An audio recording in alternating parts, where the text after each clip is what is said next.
के कविता को गिरफ्तार कर लिया है और कल कस्टोडियल रिमांड के लिए जाहिर के तौर पे ईडी जो है वो कस्टडी रिमांड की मांग करेगी।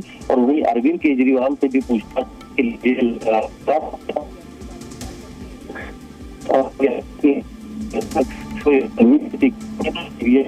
केजरीवाल को भी गिरफ्तार कर सकती है। जहाँ एक विकल्प अरविंद केजरीवाल के पास है कि कोर्ट में जाके जो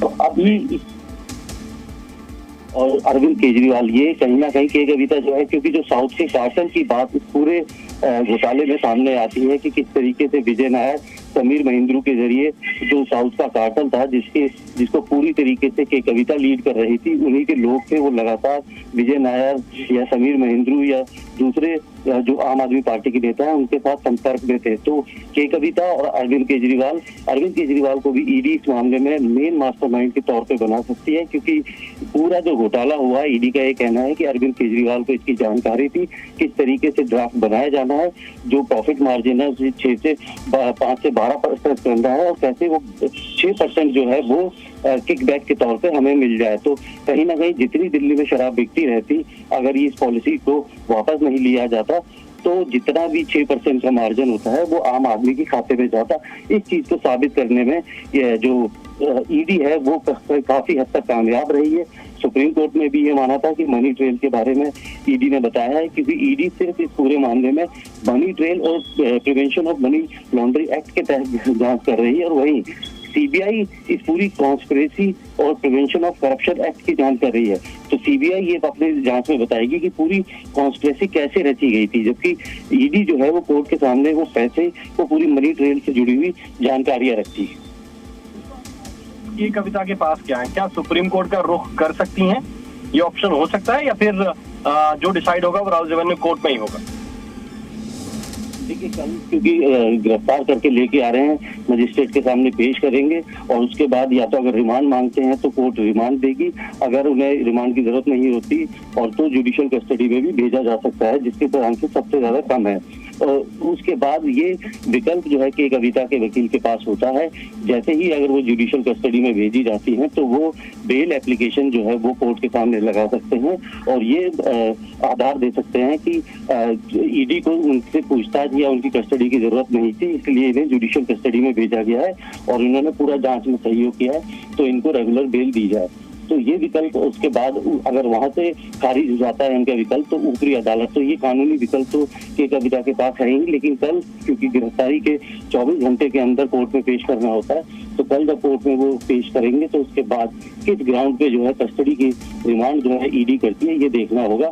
और इस पूरे मामले में इस केस की स्टेटस रिपोर्ट या प्रगति के बारे में जो कोर्ट में बताएगी तो उससे ये तय हो जाएगा केस अपने किस मुकाम से मोड़ पे पहुंच चुका है। ठीक है, ये जाहिर बात है कि अदालत के अंदर बताना पड़ेगा कि क्यों गिरफ्तारी हुई, किस लिए गिरफ्तारी हुई, पूछताछ करना क्यों जरूरी है, क्यों ईडी की टीम को ये साबित करना पड़ेगा अदालत के अंदर कि ये की कविता से अगर पूछताछ नहीं हुई तो क्या नुकसान हो जाएगा, केस का क्या नुकसान होगा और क्या के कविता से पूछताछ आवश्यक है, तभी पूछताछ के लिए अनुमति मिलेगी, क्योंकि बड़े बड़े वकील के कविता की तरफ से भी पेश होंगे। अब हम जिस चीज का जिक्र कर रहे थे प्रसाद, अगर आप मुझे सुन रहे हैं तो जरा देखिए, हम चाहते हैं कि वो तस्वीरें भी पूरी स्क्रीन दिखाई जाएं जो के कविता जब दिल्ली पहुंची हैं और उनकी बॉडी लैंग्वेज क्या कह रही है। के कविता जब पहुंची हैं हाथ हिलाते हुए जिस तरह से अभिवादन स्वीकार करते हैं उस मुद्रा में कहीं विक्ट्री का साइन कार में बैठकर दिखा रही हैं, तो के कविता जिस बॉडी लैंग्वेज के साथ हैदराबाद से निकली, दिल्ली में भी कमोबेश वो उसी तरह से थी कि नहीं हमारी कोई गलती नहीं है, कोई समस्या नहीं है। तो ये जो सिचुएशन है या इस तस्वीर को प्रसाद आप किस तरह से देखते हैं, क्योंकि कल अदालत में पेश होना है और उससे पहले अभिवादन भी स्वीकार कर रही हैं, अपनी ताकत का इजहार भी कर रही हैं। देखिए, आज उनके कविता के घर के पास ही मैं था शाम में, जब ये मालूम पड़ गया था कि ईडी के अधिकारी वहां पर पहुंचे हैं, लेकिन अरेस्ट होने का जो है अंदेशा किसी को नहीं था, उनके परिवार वालों से तक नहीं था, क्योंकि इसके पहले भी ईडी के अधिकारी कई बार कविता के पूछताछ करते हैं। उनके बंजारा हिल्स घर जो कि हैदराबाद स्थित बंजारा हिल्स का घर है, उनका आलिशान बंगला है यहाँ पर, तो वहां पर पहुंचे थे, कई बार उनके साथ पूछताछ भी हुई, लेकिन दोपहर में जो है ईडी के अधिकारी यहाँ पर आए और जैसे ही 5 बजे ये मालूम हो गया कि कविता को अरेस्ट करेंगे, तब कविता के जो भाई है केटी रामाराव, जो कि पूर्व मंत्री भी है और केसीआर के बेटे हैं, वर्किंग प्रेसिडेंट है भारत राष्ट्र समिति के, और कई सारे नेता वहां पर पहुंच गए। और जिस प्रकार से ये एक साथ से जो है कयास लगाए जा रहे थे कि कविता को कैसे भी अरेस्ट करेंगे। बीजेपी के नेता कई बार बोल चुके हैं कि ग्राउंड क्या है अरेस्ट करने के लिए। और मैं आपका ध्यान अरेस्ट ऑर्डर जो ईडी का है, जो हमारे पास है, तो उसके अंदर जो ईडी ने कहा है ग्राउंड ऑफ अरेस्ट, वो सबसे इम्पोर्टेंट है prevention of money laundering act 2002।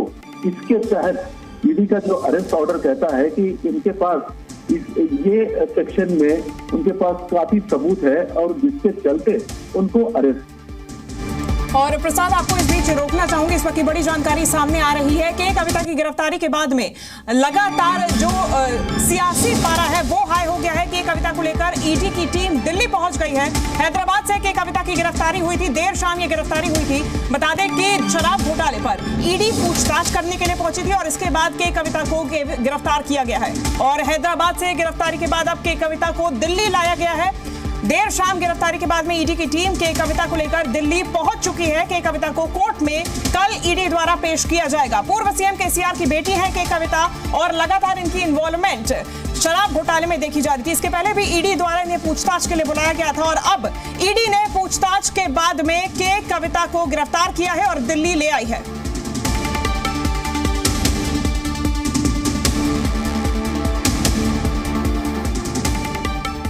तो के कविता को आज कोर्ट में ईडी की तरफ से पेश किया जाएगा। आपको बता दें कि इस पूरे मामले में आम आदमी पार्टी के कई नेताओं को ईडी गिरफ्तार कर चुकी है और आज ईडी की तरफ से कोर्ट में के कविता को पेश किया जाएगा। कल देर शाम के कविता की गिरफ्तारी हुई है और हैदराबाद से के कविता की गिरफ्तारी के बाद में इन्हें अब दिल्ली ले आया गया है। चलिए ज्यादा जानकारी लेंगे। जी मीडिया संवाददाता प्रसाद भोसेकर हमारे साथ जुड़ गए हैं। प्रसाद, दिल्ली पहुंच गई है टीम, लेकिन अगर फिलहाल हम हैदराबाद की बात करें तो वहां पे क्या स्थिति है, समर्थकों का क्या रुख?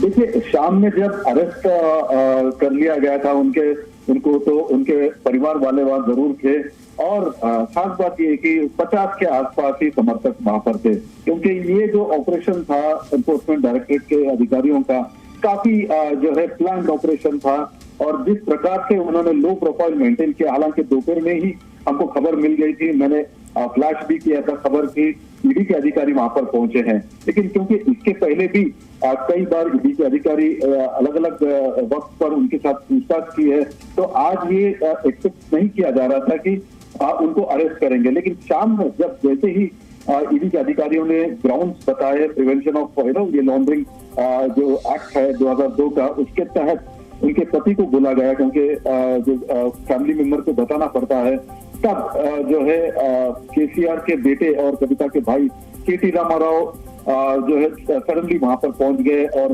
हरीश राव जो कि परिवार के सदस्य भी है, पूर्व मंत्री भी है, वो पहुंचे और कम से कम 20 से 25 कार्यकर्ता और लीडर बीआरएस के वहां पर पहुंच गए। तो यहाँ पर फिलहाल जो स्थिति है, बीआरएस ने ऐलान तो जरूर किया है कि कल जो है वो प्रदर्शन करेंगे, लेकिन अभी तक पूरी तरह से उनका प्लान नहीं है। सबसे इम्पोर्टेंट बात उनके लिए ये है कि अब कोर्ट में किस प्रकार से इस केस को लड़ा जाए। उनकी दलील यही थी, आज शाम में मेरी बात जब बीआरएस के लोगों से हो रही थी तो वो यही कह रहे थे कि सुप्रीम कोर्ट में यह मामला है, 19 तारीख को सुनवाई है, तो ऐसे क्या जल्दी थी कि उनको अरेस्ट कर दिया गया। इसमें खास बात ये भी है आज का टाइमिंग। आज प्रधानमंत्री एक तरफ हैदराबाद के मलकाजगिरी में रोड शो कर रहे थे, ठीक उसी वक्त कविता को यहाँ गिरफ्तार कर लिया गया और दूसरी जगह यहाँ के मुख्यमंत्री कांग्रेस के रेवंत रेड्डी इफ्तार पे जो है पब्लिक जो गवर्नमेंट की तरफ से इफ्तार दावत दी जाती है, वहां पर मौजूद थे और कल जो है इलेक्शन कमीशन चुनाव की डेट अनाउंस करेगा। तो काफी सारे जो है इसमें इंटरप्रिटेशन निकाल सकते हैं, चाहे वो पॉलिटिकली हो और दिल्ली का जिस प्रकार से लिकर केस है और उसके अंदर जो सदर्न सिंडिकेट जिसको बोला जाता है, साउथ के लोग जो कविता के जो करीबी है, जिनके खिलाफ भी कार्रवाई चल रही थी और कई सारे लोग अप्रूवर बन गए थे, तो अब ये केस किस प्रकार से आगे जाएगा ये देखना काफी दिलचस्प रहेगा। निश्चित रूप से प्रसाद, आप बने रहिए हमारे साथ। जी मीडिया संवाददाता प्रमोद भी हमारे साथ जुड़ गए हैं। इस वक्त दिल्ली में क्या हलचल देखने को मिलेगी प्रमोद, दिन भर में अगर हम बात करें तो? देखिए, दिल्ली के जो ईडी हेडक्वार्टर में के कविता को रखा जाएगा और वहां पे सुरक्षा के इंतजाम कर दिए जाएंगे ताकि कोई भी जो कार्यकर्ता हैं वो वहां पर आके प्रोटेस्ट ना कर पाए, तो उसको लेकर तो एहतियात बरती ही जाएगी। वहीं कई कल के कविता को राउत एवेन्यू कोर्ट में पेश किया जाएगा और जाहिर सी बात है कि ईडी के कविता की कस्टडी रिमांड की मांग करेगी और जो आधार होगा गिरफ्तारी का ईडी के वकील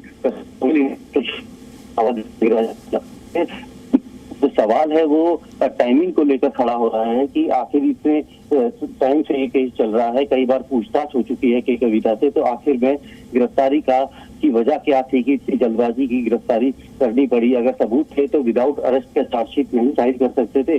वही इसको लेकर जो अरविंद केजरीवाल ने पूरे एक तरह से अपने बयान देके कि ईडी जानबूझ के आम आदमी पार्टी को खत्म करना चाहती है और इसीलिए उन्हें गिरफ्तार कर लिया जाएगा और वो समय से बचते आ रहे हैं। अब तो सवाल होते हैं, लगा है के चुनाव से पहले जो है विपक्ष को ईडी या सीबीआई के जरिए परेशान किया जा रहा है, उन्हें गिरफ्तार किया जा रहा है। तो अब कल ईडी किस तरीके की दलील कोर्ट में देती है कि उन्हें के कविता को क्यों गिरफ्तार करना पड़ा, ऐसी क्या जरूरत थी, आधार था कि बिना गिरफ्तारी की पूछताछ। ठीक है प्रमोद, आप बने रहिए हमारे साथ में। के कविता की लगातार मुश्किलें बढ़ती जा रही हैं, जैसे कि आप भी जानकारी दे रहे हो, और कल राउत एवेन्यू कोर्ट में उन्हें पेश किया जाएगा। अब सवाल यह खड़ा होता है कि आखिर के कविता की मुश्किलें इतनी बढ़ी कैसे, यानी कि अब गिरफ्तारी तक नौबत आई कैसे। समझाते हैं आपको।